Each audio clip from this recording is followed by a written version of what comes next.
Welcome to today's episode of Back to the City. I'm Simon Calder, and this is Jaedyn James. Welcome, Jaedyn. Hi, thanks for having me, Simon. The soundtrack right now is the song Love Is Here, a lyric in which is, any adventure you want to start, I will be right by your side.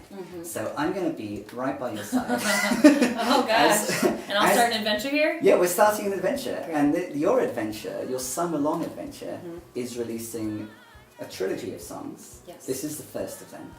We are in a tapestry with the music video, courtesy of the editing of me. And, and we will soon enough find ourselves in the second song, the new video, the new song, My Body. And then we will talk about a third video, which will come out later on in the summer, and that's called Set You on Fire.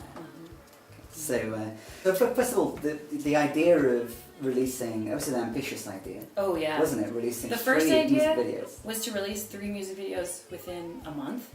Within a month? That is an ambitious idea. Yes. I am notorious for taking bites that are too big to swallow. But that's how I think I've gotten so much done, is because I'll set out a really big project and then I'll just work it and work it and work it until I feel like it's done. And so then it became more manageable to do one music video every month and a half throughout the summer. Yeah. There is no such thing as taking too big of bites. Yeah, right. Okay, so you found the quote. To quote you. Yeah, absolutely. So obviously, stretching it out over the summer, it definitely remains ambitious. These remain big bites. Sure. Yes, it does. But it gives you a little bit more time to work on the video. Right. And we were talking before the interview about your ideas for the third one. We'll build up to that, but that is the most ambitious of them all. That's the biggest bite. Every bite's got to be bigger than the last one, Simon. So let's take a journey backwards for a bit, speaking of like increasingly bigger bites. Sure. We had an interview back when Back to the City was, I was taking smaller bites myself, and it was at Sign-Up Radio, which was a wonderful experience being there. Yeah, Sign-Up was so much fun. Yeah. I miss it. I miss it too. I very much miss it. But when we were there, it was the release week of Raw. So we'll talk a bit about Raw and about how the band's been evolving since then. Sure. But we were reflecting at the time on the past year for you then. And at that time, May 2016 had been the significant month. Right. In May 2016, for example, you'd left your full-time job at the beginning of that month to focus on music. You played the Memory Lane's block party, and at that point, your favourite show, like you and Jamie came in, Jamie White from the band came in, and both of your favourite show had been the Cedar Cultural Centre. You played with Alma Afrobeat. Yes, exactly. Who are still great friends of ours, and we've got a big plan for them. Oh, really? Can you reveal? Might go on a trip. Wow. Across a big pond. We'll see. I'm not making any promises, and I'm not announcing shows yet, Simon. So. Oh, it's lulling you into a false sense of security. Stay hungry. Yeah. So there were 20 of you all on stage together with that one. So it seems like maybe something like that might happen again. Well, they actually came back to town, and most of our horn section played with them again. Yeah. Great friends. But we're trying to make something happen where we go visit them for sure. Cool. Okay.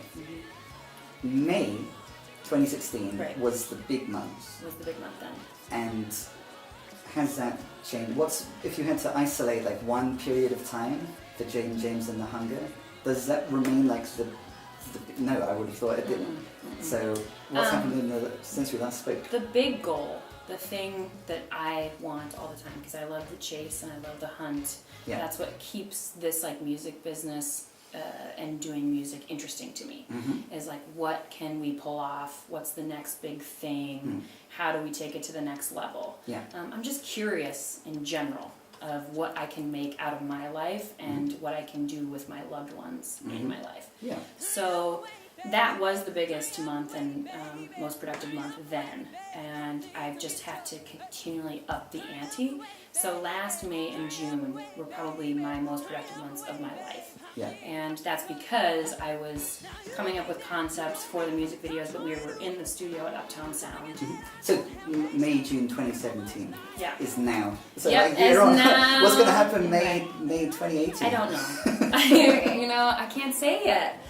That's why I had to like take a vacation, because it's one thing when you're working, and then having a vision. It's another thing where you have to like become your art and become the human that you are that created that art. And Kind of catch up. yeah, I have to allow that vision to come in. I have Yeah. to step away from the business, and I just have to have quiet to make that happen. So at this point, I don't know, because we're still putting out content and shows. We've done interviews with NPR, we've done Basilica Block Party, we're going out and doing festivals for the first time this summer, and so I can't Which imagine. festivals can we see? Has that been announced? Well, I haven't announced shows yet. Okay. I'm going to announce. Okay. very So shortly. where can the viewers turn to? They can for these find announcements? our shows, and there's none on there, which people keep emailing me about, like, what's happening? Are you okay? The big reveal is on its way. And I'm like, just wait. Hurry up and wait.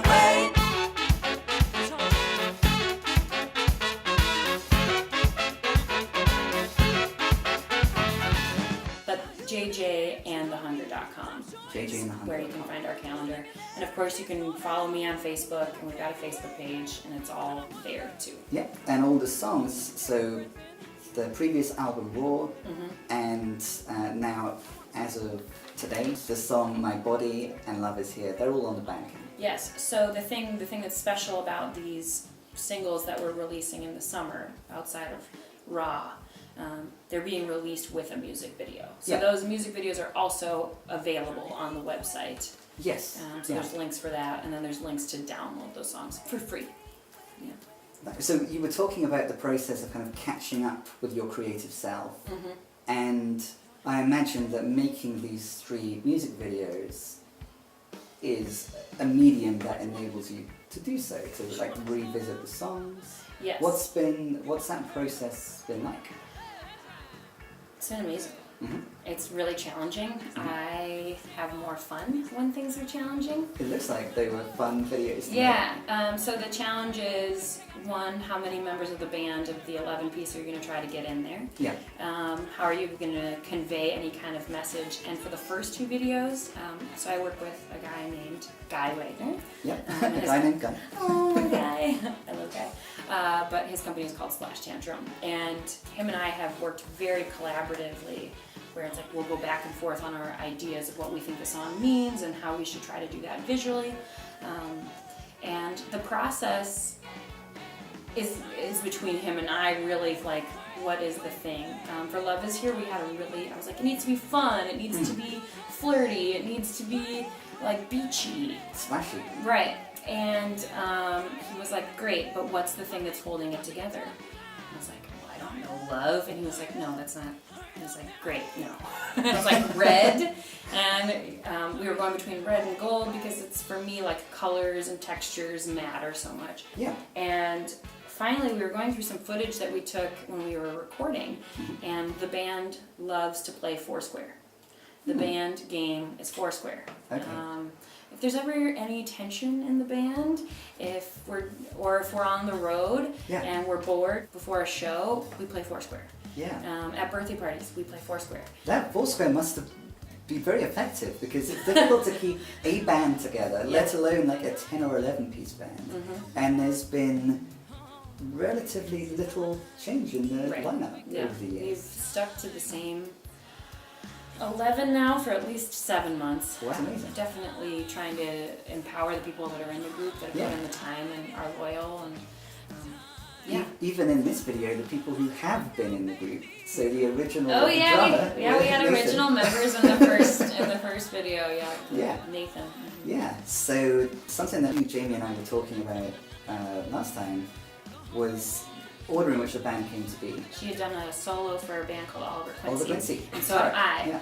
And then, so that's how we first met. I think it was at the Fine Line. Okay. And then we were both at First Ave. I don't know what show we were seeing. Okay. She worked at First Ave, and Sure. she saw me, and I said, when I get a band together, I'm going to find you. You'll be in this band. Yeah, I'm glad you reminded me of that, because it's been a question that I get all the time. It's like, how did the band get together? Yeah. And I'm like, that is a cruel question. Because there's so many of us. An 11-piece band. Yeah, right. I'm like, I don't know, I met them sometime, and then they Yeah. liked it, and Yeah, I was but- like, I like you. There's not really one story per, Right. like, And you there's- and each individual. let There's alone- spider webs between members too, and then a couple of them. I think Caitlin and Bussy are the only ones that didn't have any connection except that they saw us at a show. And then I was like, well, this is up to you if you want to try to fit into this weird group. And they were Yeah. like, yeah, like, let's try it.